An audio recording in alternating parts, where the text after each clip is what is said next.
vis-à-vis de moi. Il y a une part de paranoïa qui est présente, sauf que le paranoïa, elle vient rarement de rien, en fait, à vrai dire.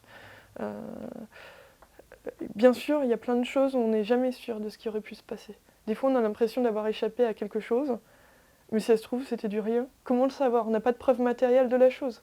On l'a quand c'est trop tard, en général. Le ressenti, le feeling, l'instinct font qu'on peut continuer un voyage.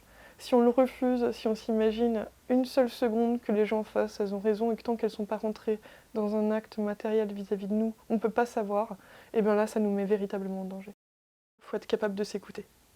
Il faut être capable de respecter le fait qu'on ne sent pas une situation alors qu'il n'y a pas de raison valable à nos yeux. La raison, à un moment donné, on la met de côté. Parce que ce qui compte, c'est de pouvoir continuer et d'être vivant. Le reste, c'est du détail. Donc à ce moment-là, il y a déjà cet apprentissage qu'on doit faire de s'écouter. D'accepter aussi le fait que peut-être on se trompe et que la personne en face de nous, elle sera étonnée, offensée, en colère, qu'importe. Qu'importe parce que la base, c'est nous. D'autant que quelqu'un qui est en colère, c'est souvent suspect. La personne qui est en face de nous, elle sait très bien que le voyage qu'on fait est délicat. Elle est supposée respecter le fait qu'on est potentiellement en danger. Il y a anguille sous roche. Et là, on peut se dire qu'on avait bien raison de se méfier.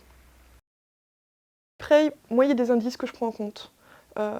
Je serre la main volontairement à une personne quand je la rencontre et qu'on rentre en discussion. À un moment donné, je dis bon, mon nom est Karine Guillerel. Je tends la main et là, je regarde si la main elle est franche ou elle est molle. Pour la personne qui a une main molle, forcément, je suis pas à l'aise. Pour moi, c'est un signe pas terrible.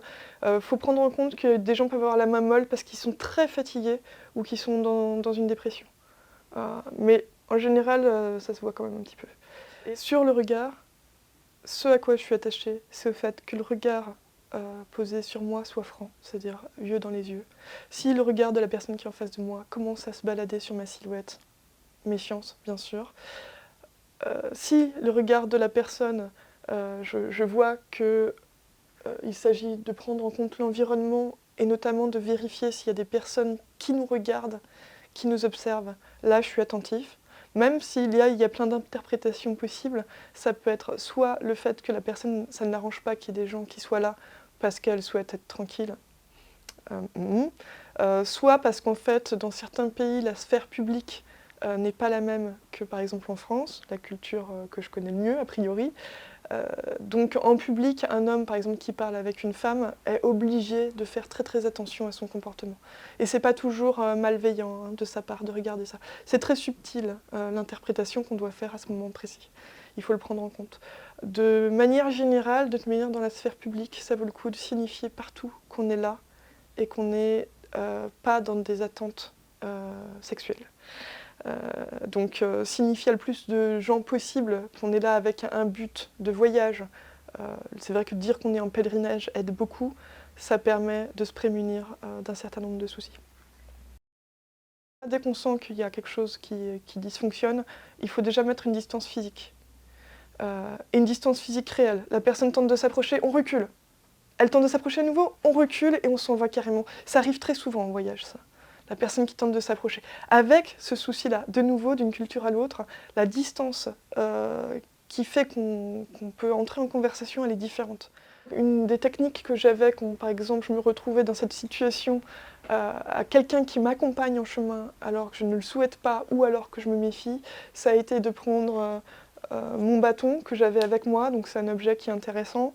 Et ce bâton, en fait, je le mettais entre la personne et moi-même en marchant.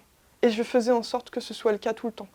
Si la personne tentait de se rapprocher, bing, je donnais des coups sur le sol plus fort. L'autre chose, lorsque on chemine à deux sur un sentier, par exemple, jamais que la personne ne soit derrière nous. En plus, c'est elle qui est supposée nous guider. Donc il y a un vrai problème. Si la personne dit « si, c'est de la courtoisie ou je sais pas quoi », tu dis « oui, justement, je veux être dans tes pas ». Donc ça, c'est important. Parce que vraiment, quand on a la personne derrière soi, outre le fait que c'est très désagréable, parce qu'en général, on profite pour regarder la silhouette, en plus, on est vraiment vulnérable.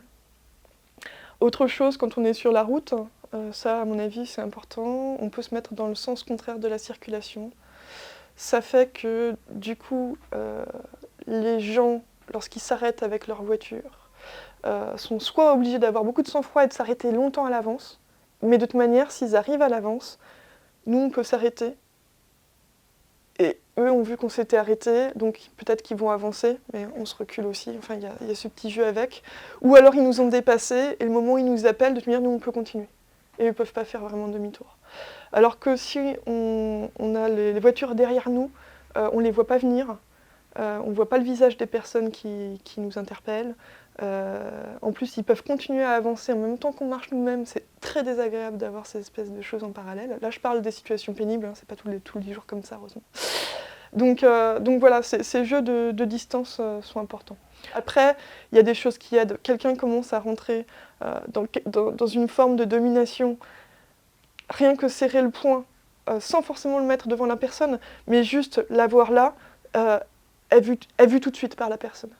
Elle sait que on va résister. Après, je parlais de la politesse tout à l'heure. Ces fameuses choses de bon sens qu'on dit toujours d'ailleurs aux femmes, quelle que soit la situation, dès qu'on est toute petite, quelque part, crie, débat-toi, fuis, on va dire. Souvent, on n'est pas capable de le faire. On n'est pas habitué à faire ça. On a honte de le faire. Là, il faut vraiment travailler sur notre esprit et sortir de cette dimension de honte, de culpabilité, de passer pour l'hystérique de service, je sais pas quoi. C'est important de crier, ça signifie tout de suite à l'environnement qu'il y a un problème. La fuite, faut pas hésiter à le faire. Dans ce cas-là, on lâche le sac. Là, la même chose, on n'est pas habitué à faire ça. Perdre toutes ses affaires, en plus c'est les seules qu'on a avec nous. C'est pour ça qu'il vaut mieux garder avec soi le passeport et la carte bleue toujours avec nous dans une pochette. C'est parce que ça permet de lâcher le sac et de tout abandonner pour courir.